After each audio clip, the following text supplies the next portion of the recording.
anak desa dan tiba-tiba masuk di UGM, aktif sebagai penulis, sastra budaya dan sebagainya.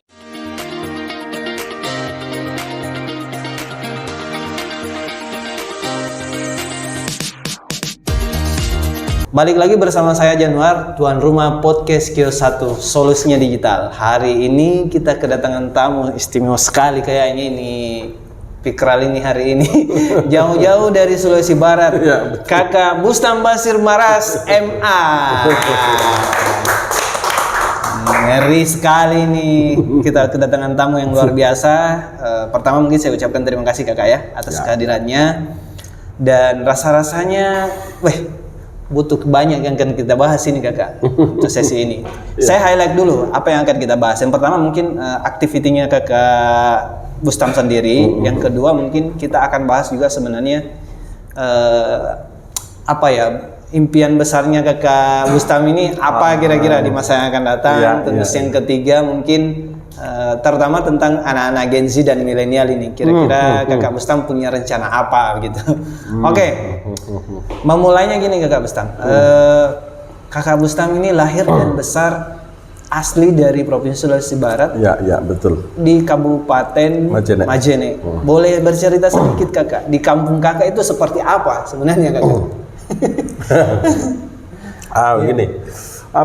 Mau cerita kampung halaman itu selalu ada rasa perih yang besar ya.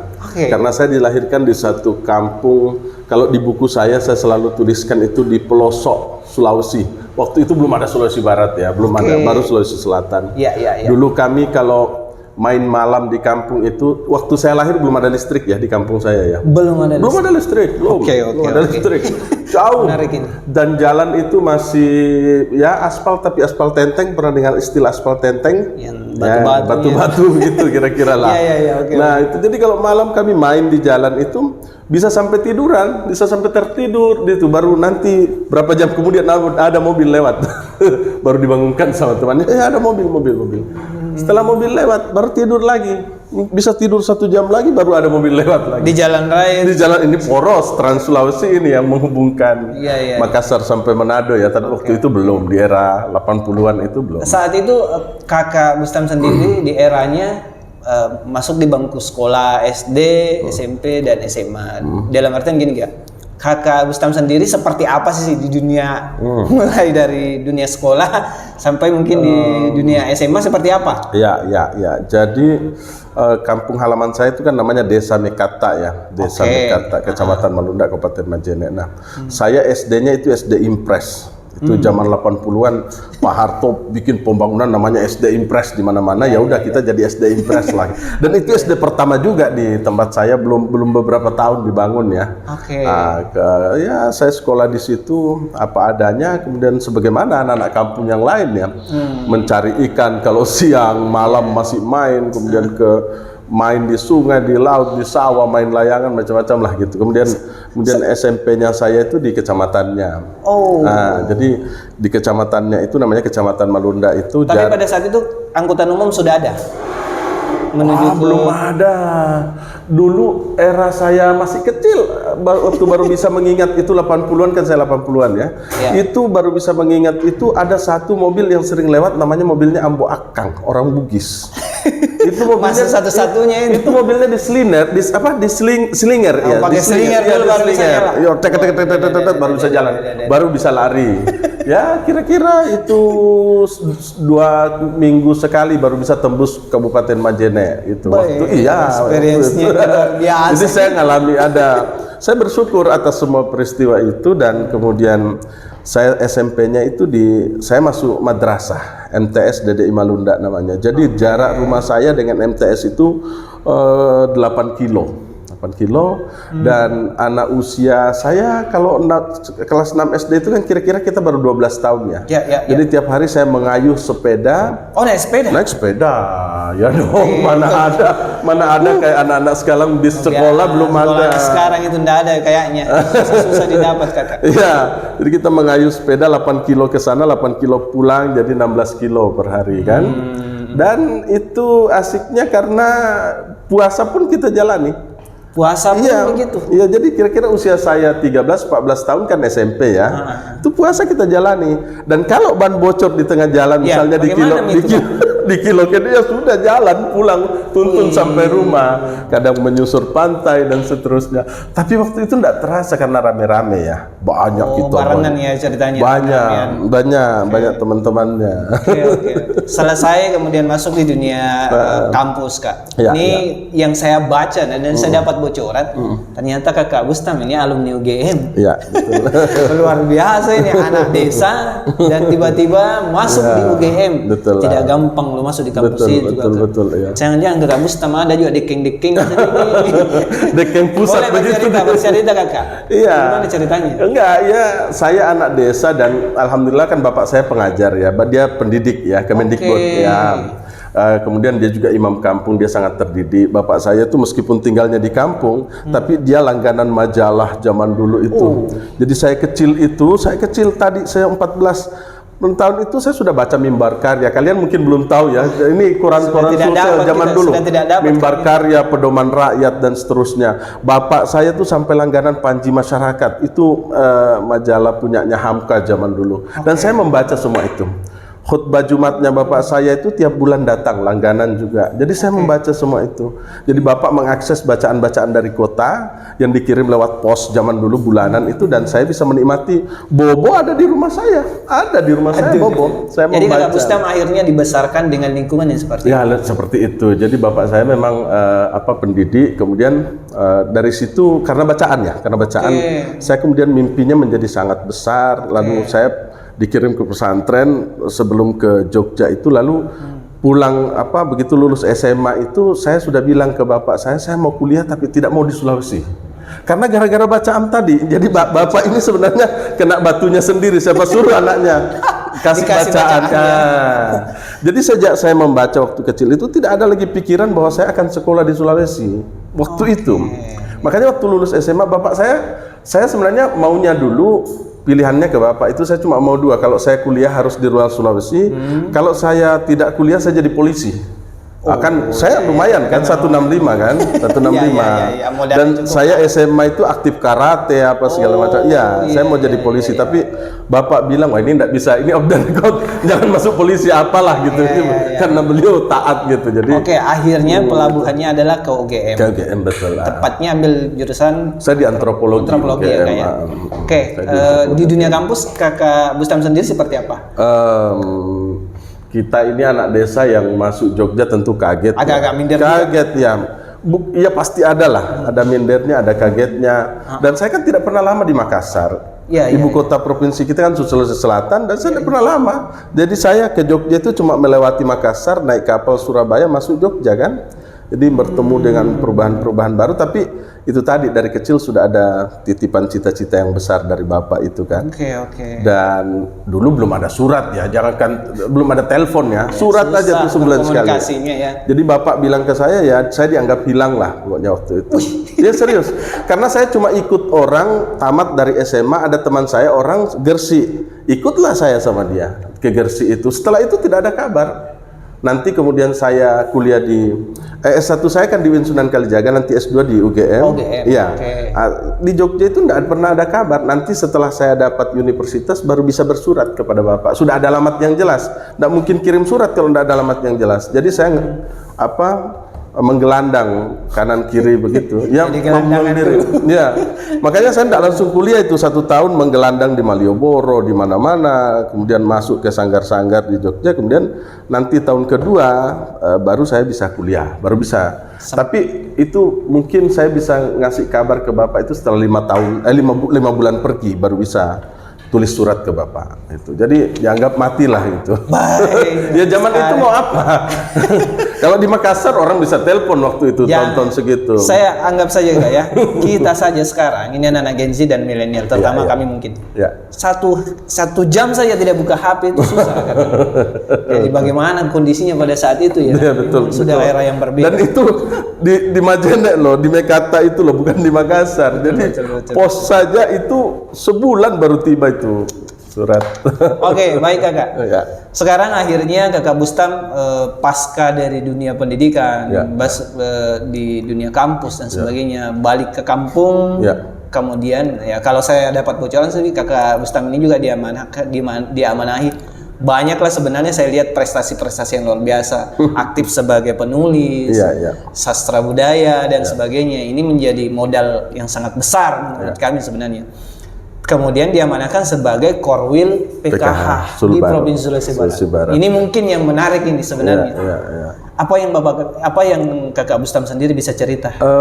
Masuk kuliah di UIN dan di UGM itu kan kemudian saya belajar banyak ya tentunya. Kemudian tentu ada cita-cita di situ. Oke. Nah, menempuh kuliah begitu panjang S2, seluruh kuliah saya itu kan beasiswa, Dinda. Ya. Iyalah, dari mana uang enggak punya. Saya dibiayai bapak itu cuma sampai semester 3, selebihnya serabutan. Saya menulis di koran apa lalu bisa hidup. Masuk S2 UGM itu juga beasiswa. Porpondation full ya, porpondation full lah pasti. Dari mana uangnya? Kuat ini dek gini. Jadi itu berjuang betul. Jadi saya dari macam-macam sampai menjadi editor buku, menulis di koran dan lain-lain sampai dia bisa dapat beasiswa. Nah dari situ kemudian setelah S2 kan saya sempat ngajar jadi dosen 5 tahun gitu ya di 1-2 universitas di sana di Jogja. Lalu ada pesan bapak saya setelah agak lama di Jogja, Bustan, sekarang kan Sulawesi Barat sudah ada. Dia bilang, kau pulanglah. Suruh pulang. Berhenti membesarkan negerinya orang, besarkan negerimu sendiri. Itu pesannya. Kampung halaman Kampung halamannya sudah saya. Kemudian waktu itu saya tiba-tiba dapat peluang ditawari oleh Kementerian Sosial untuk menjadi tenaga ahli di Kementerian Sosial. Awalnya sebagai Dan memang waktu itu syaratnya dosen di salah satu universitas swasta, kemudian dia mengerti bahasa lokal yang akan didampingi. Jadi saya salah satunya yang mengerti bahasa lokal di Sulawesi Barat karena Sulawesi Barat. Jadi ceritanya begitulah, dipulang kampungkan oleh Kementerian Sosial dan diberi tugas sebagai tenaga ahli Kementerian Sosial untuk Provinsi Sulawesi Barat. Pertama saya datang itu kita baru mendampingi sekitar 5.000-an rumah tangga. Tahun berapa itu kakak? 2013, 14 awal-awalnya. 13, 14 itu periode pertama Jokowi. Iya, iya betul. Masih dapat SBY sedikit, ujungnya SBY baru masuk ke Pak Jokowi. Pak Jokowi full 2 periode, jadi saya dapat 2 presiden. 2 periode? 2 periode. Panjang sekali pengalaman. Ujungnya Presiden SBY sama 2 periode Pak Jokowi ini kan. Itu Oke. Sebenarnya saya mau lebih banyak sebenarnya detail tentang bagaimana sih sebenarnya yang kakak Bustam sendiri lakukan selama sebagai seorang Korwil di sana. Yang kakak bisa cerita kepada kami menangani persoalan sosial yang begitu besar di Sulawesi Barat khususnya, kakak? Sambil saya coba kopi. Mungkin akan menjadi experience baru buat semua teman-teman di luar sana. Karena mungkin anak-anak milenial terutama ini kak, apa sih sebenarnya yang kakak bisa cerita kepada kami melihat semua kondisi itu? Setelah saya bisa kuliah jauh sekali dan belum ada orang dari kampung halaman saya yang bisa masuk ke Jogja, itu kemudian ada refleksi bahwa betapa jauh ketertinggalan itu. Saya kemudian menganalisis apa masalahnya. Nah, masalah utama adalah akses pendidikan itu sendiri. Nah, makanya begitu saya diangkat jadi TA Kementerian Sosial, itu kan isu utamanya dia adalah pendidikan dan kesehatan, kesejahteraan sosial. Makanya saya genjot betul di pendidikannya gitu. Nah, sejak diangkat menjadi Korwil PKH Sulawesi Barat, itu saya keliling Sulawesi Barat, melihat betul bagaimana kondisi pendidikan kita, dan memang sangat jauh. Sangat jauh. Saya tidak usah bandingkan Pulau Jawa dengan Sulsel sajalah, dengan Makassar misalnya. Itu sangat jauh. Saya mendatangi 10 tahun, 1 dekade saya menjadi Korwil, saya mendatangi bukan hampir seluruh, saya berani menggaransi bahwa seluruh daerah terpencil di Sulbar. Kalau daerah pesisir kota aman, siapapun bisa nyampe. Tapi saya itu misalnya datang ke Kalumpang. Kalumpang itu yang aksesnya sudah tidak bisa masuk kendaraan.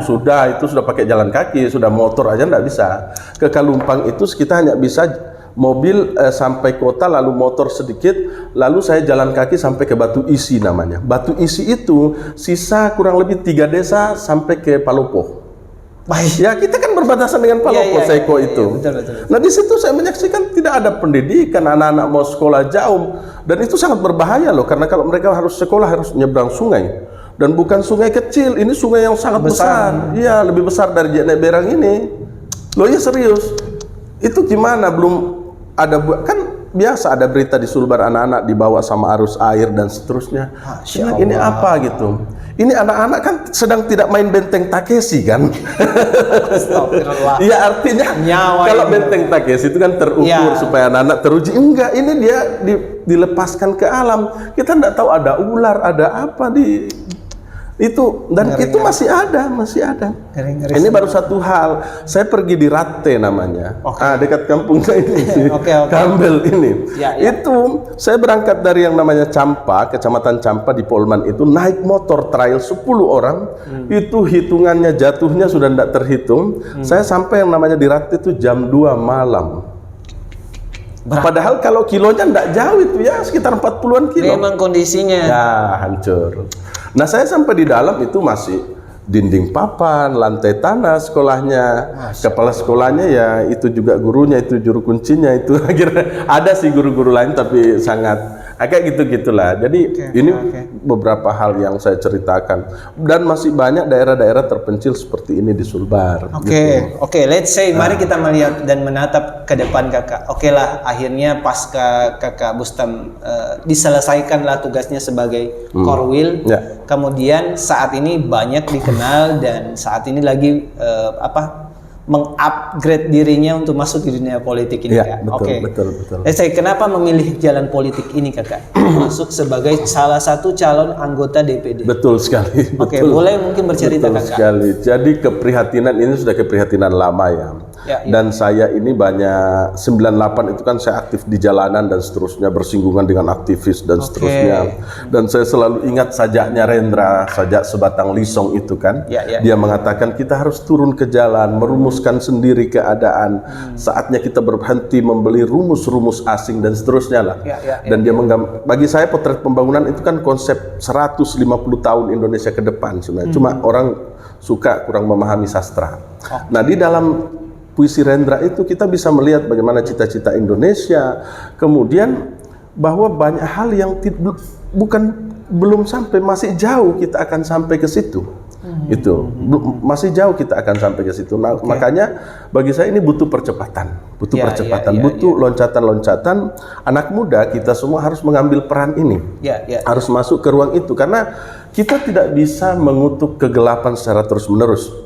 Ayo kita kutuk kegelapan kalau harus mengutuk, tapi nyalakan lilinnya sedikit demi sedikit daripada tidak melakukan apapun. Saya sebenarnya jujur Dinda kalau secara kalau setback 2-3 ya 5 tahun yang lalu lah belum terlalu tertarik dengan politik. Tapi kemudian kenapa kemudian keputusan ini diambil? Saya kira pergulatan dalam batin Kakak Bustam sendiri pasti terjadi. Berat sekali. Jujur saja karena saya Muslim itu saya sampai sholat istihara 4 kali baru dapat ini. Baru dapat keputusannya. Alhamdulillah saya itu belajar banyak di Jogja. Saya kan ikut dalam lingkaran Ma'iyahnya Cak Nun itu ya. MH Nun Najib dan kami punya lingkaran sendiri namanya Jumat Barokah itu saya selalu ikut di situ. Cak Nun selalu mengajarkan saya kalau mentok dalam satu pilihan istihara. Kalau kamu istihara keempat belum dikasih Tuhan, nanti istihara kelima sudah bisa mengancam Tuhan. Mengancam Tuhan itu maksudnya kok nggak dikasih kode gitu. Jadi Cak Nun bilang kalau kamu istihara minta sampai Tuhan kasih kamu kode janjian misalnya biru, merah atau apa gitu. Nah kalau kode itu datang berarti kamu ambil gitu. Kan boleh gitu. Boleh. Nah artinya keprihatinan ini panjang sekali ya, baik Sulbar Indonesia ya. Ini kita harus loncatan-loncatan kita harus begitu besar. Sulbar terutama, apalagi Sulbar berhadapan langsung dengan IKN sekarang. Benar. Dan itu provinsi yang sangat dekat dengan IKN. Bahkan Sulbar itu lebih dekat dengan provinsi-provinsi yang ada di dalam Kalimantan sendiri. Kalau Banjarmasin itu 24 jam. Kita ke Kaltara itu kurang lebih sama. Itu jauh. Dan provinsi lain tidak terhubung, belum ada penghubung darat kalau di Kalimantan sendiri. Tapi Sulbar itu 12 jam kita naik ferry, ini masih ferry loh manual. Sekarang jam 5 sore kita tiba di IKN itu ya besok pagi. Kalau baru dalam mendekati ya. kalau dalam perencanaan Bappenas itu akan lebih cepat, akan ada kapal cepat, 6 jam bisa lebih cepat. Artinya Sulbar paling dekat dengan IKN. Oke. Ini yang kami harus siapkan sesegera mungkin. Ya. Oke.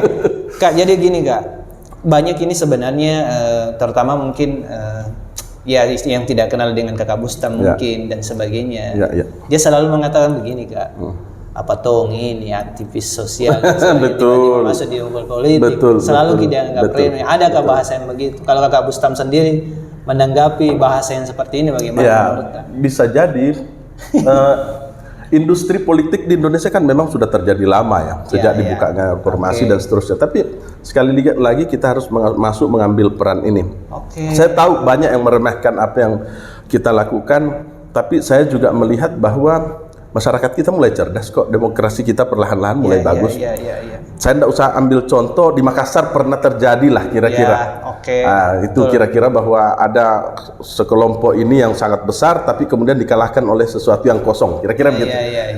Itu membuktikan bahwa masyarakat kita makin mulai cerdas. Kalau ini tidak cocok dia ditaja, mulai cerdas masyarakat kita. Artinya di Sulbar pun saya rasakan itu. Saya turun berhadapan langsung dengan masyarakat, mengadvokasi apa yang mereka rasakan, bagaimana kemudian anak-anak puluhan bahkan ratusan yang meninggal, anak-anak yang baru lahir dengan ibunya yang sedang hamil, karena tadi akses itu mereka ditandu dari kampung, sudah mau dioperasi nggak bisa, meninggal di jalan dan seterusnya. Nah, ini yang terbuka mata masyarakat kita, mulai terbuka matanya bahwa ini penting gitu. Dan saya memang membina masyarakat kurang lebih 70-an ribu itu, peserta PKH itu, betul-betul kita turun. Saya ngobrol langsung, bukan pakai orang. Ada pendamping saya 200 orang lebih. Tapi enggak, saya turun langsung melihat apa yang menjadi masalah mereka. Nah, terutama sekali itu di pendidikan dan kesehatan. Selalu ada juga bahasa begini Kak. Karena sudah menjadi atau korwil dan sebagainya. Sekalinya masuk itu enggak ada juga pasti begitu. Betul. Maksud saya begini Kakak. Ada tidak yang bisa Kakak istilahnya begini Kakak? Apa yang bisa Kakak sampaikan terhadap warga masyarakat Sulbar pertama? Saya yakini bahwa Kakak Bustam ini sudah turun ke lapangan dan sebagainya. Ada tidak sesuatu yang bisa meyakinkan teman-teman di lapangan dan masyarakat Sulbar dan sebagainya yang kita mau bawa perjuangan ini sebenarnya mau kemana gitu Kakak? DPD ini kan hanya satu jalan ya, salah satu jalan yang bisa kita lakukan.